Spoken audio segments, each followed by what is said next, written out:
Hola, ¿qué tal? Mi nombre es Laura Alicia Camarillo Gobea y en esta ocasión les hablaré sobre el Sistema Universal de Derechos Humanos. Cabe mencionar que cuando hablamos sobre el Sistema Universal de Derechos Humanos, enmarcamos esta conversación en el marco del derecho internacional de los derechos humanos y, dicho de otra manera, en el tema de la protección internacional de los derechos humanos. Dentro de este rubro del derecho internacional de los derechos humanos, podemos mencionar que tanto el Sistema Universal de Protección de Derechos Humanos como el sistema regional o los sistemas regionales de derechos humanos son los canales en que el derecho internacional de los derechos humanos protege nuestros derechos. La base, desde luego, radica en la Declaración Universal de los Derechos Humanos y me atrevo a incluir en la Declaración Americana de los Derechos y Deberes del Hombre. Generalmente nos sentimos más cercanos cuando hablamos del Sistema Interamericano de Derechos Humanos, del que México es parte, pero omitimos mencionar que hay otro sistema paralelo, digámoslo así, que pertenece al sistema de Naciones Unidas y que es justamente el Sistema Universal de Protección de Derechos Humanos. Para ir aclarando mejor esta presentación, me voy a permitir acompañar de estas diapositivas que van a explicar de mejor manera de qué se trata el Sistema Universal de Derechos Humanos. Como les decía, en 1948, cuando se crea la Declaración Universal de los Derechos Humanos, nace formalmente esta protección internacional que se encuentra en manos, digamos, de el Organismo de Naciones Unidas o la ONU. La manera en que nuestros derechos en el ámbito internacional son protegidos en el sistema universal es a través de los órganos creados por tratados internacionales, de procedimientos especiales y del Consejo de Derechos Humanos. Es importante resaltar que dentro de estos tres rubros y que desde nuestro punto de vista el Estado, digamos, es claramente, directamente vigilado por los tratados internacionales del sistema universal, los clásicos 9 tratados internacionales. También es verdad que la protección en el sistema universal nos da la oportunidad de buscar espacios en el que la persona o el individuo, digamos, pueda acceder a estos procedimientos y justo es ahora lo que vamos a mencionar. Como mencionaba previamente, la Declaración Universal de los Derechos Humanos ha jugado un papel clave en la protección de los derechos humanos, ha sido el nacimiento formal desde nuestra óptica para la protección de los derechos humanos de manera supranacional. Esto no minimiza ni menoscaba los esfuerzos nacionales, la legislación nacional, las constituciones nacionales, pero sin duda después de la Segunda Guerra Mundial, la constitución de una Declaración Universal y la Carta de Naciones Unidas juegan un papel fundamental para que hablemos de manera universal o internacional de la protección de la persona humana y de su dignidad. Como les mencionábamos, hay 9 tratados internacionales que son los tratados básicos en materia de derechos humanos, que quizás algunos encontraremos similitudes o ciertas analogías en el sistema interamericano de derechos humanos. Vale la pena resaltar que esos tratados internacionales del sistema universal son el Pacto Internacional de Derechos Económicos, Sociales y Culturales, que junto con el Pacto Internacional de Derechos Civiles y Políticos se firmaron en 1966. Les acompañan, entre otros, la Convención sobre los Derechos del Niño, una convención o un instrumento internacional muy conocido, así como otros como la Convención Internacional sobre la Eliminación de todas las formas de discriminación contra la mujer, la Convención para Protección de los Derechos de los Trabajadores Migrantes, la Convención sobre los Derechos de las Personas con Discapacidad.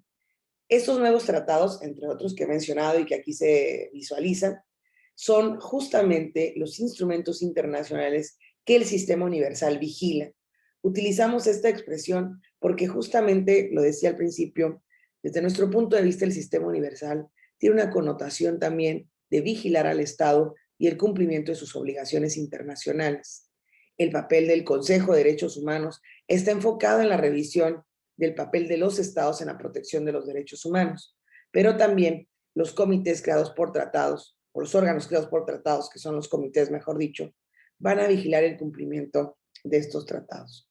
Y justamente cuando mencionamos estas 3 vías de protección de los derechos humanos en el ámbito universal o del sistema universal, son los órganos creados por tratados, los procedimientos especiales y finalmente el Consejo de Derechos Humanos. Cuando hablamos de los órganos creados por tratados internacionales, nos encontramos básicamente con los comités. Los comités de derechos humanos lo que hacen básicamente es revisar el cumplimiento del tratado internacional.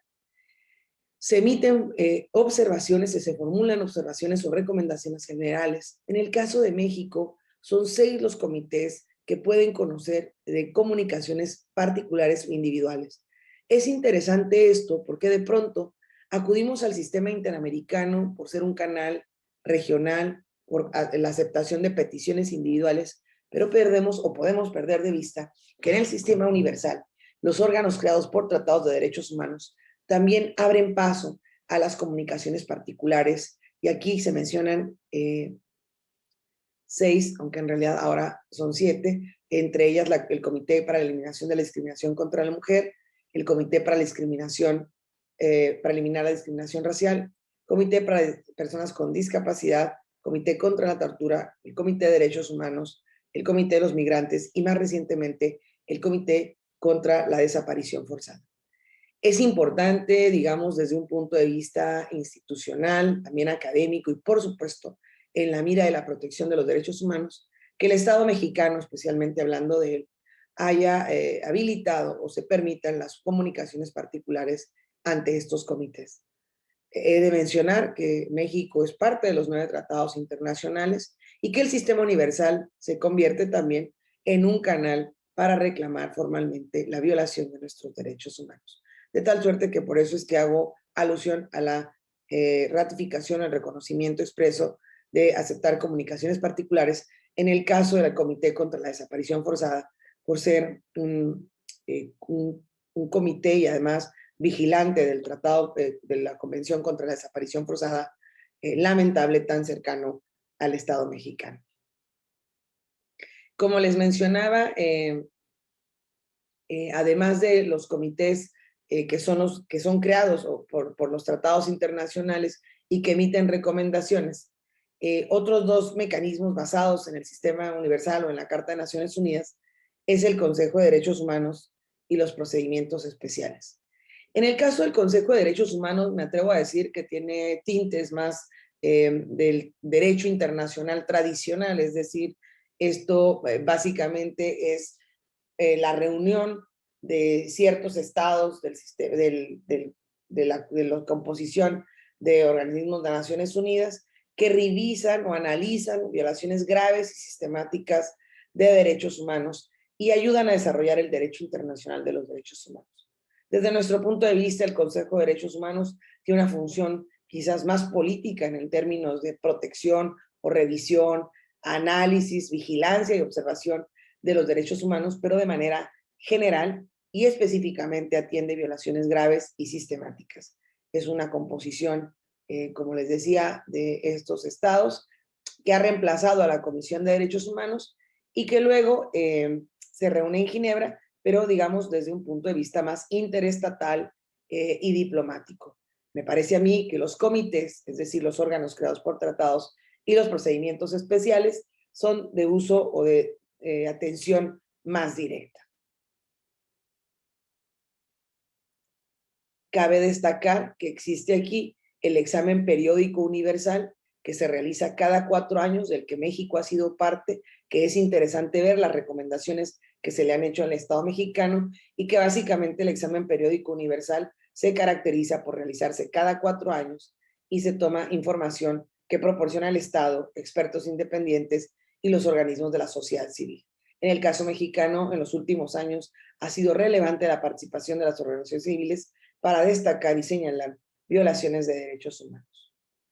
Posteriormente aparecerían los procedimientos especiales que, como hemos mencionado, permiten que una persona o un grupo de trabajo expertos en la materia, a través de las relatorías especiales, inicien procedimientos especiales que, con la diferencia de los comités, aquí no se exige el agotamiento de recursos internos en el ámbito nacional, valga la redundancia. Los procedimientos especiales, además de otras actividades, sí que pueden también revisar, emitir recomendaciones, hacer estudios temáticos, realizar visitas. Me atrevo a decir que tendrían una gestión más específica, más dinámica y que también se pueden iniciar las peticiones individuales. En ese sentido, y de manera muy general, damos un bosquejo de lo que significa el sistema universal y que abre la puerta también a una protección de carácter internacional de los derechos humanos. Me parece beneficioso para el Estado mexicano y para las y los mexicanos o quienes transitan por nuestro país saber que existe un sistema de protección jurídico, desde luego, legal, universal, de nuestros derechos humanos. En el marco de los tratados internacionales que he mencionado y sobre todo sobre la base de la Declaración Universal de los Derechos Humanos de 1948, que reuniría los derechos y deberes más relevantes para la humanidad. Cabe destacar que estas alternativas de protección internacional de los derechos humanos se suman a otros instrumentos de carácter internacional a los que también se puede acudir. El Sistema Universal de Derechos Humanos descansa sobre la base de los principios de la Carta de Naciones Unidas, que es la protección de las personas y la seguridad internacional. En ocasiones me parece que prestamos atención al papel de la ONU en miras a mantener la paz internacional, pero el segundo rubro que acompaña, además de la seguridad internacional, es justamente la protección de los derechos humanos. El Sistema Universal, a través del examen periódico universal, los comités revisores de los tratados internacionales que mandan convocar a los estados parte y los procedimientos especiales que nos plantean relatores especializados, ya sea en lo particular o de manera grupal, nos permiten estar vigilando el cumplimiento de los derechos humanos, el cumplimiento de las obligaciones internacionales del Estado en esta materia y sobre todo buscar la protección de la dignidad y la vida humana. Creo que esto o estos elementos abonan, por supuesto, al estudio, al análisis y sobre todo a la protección de los derechos de las personas en el ámbito internacional. Muchas gracias.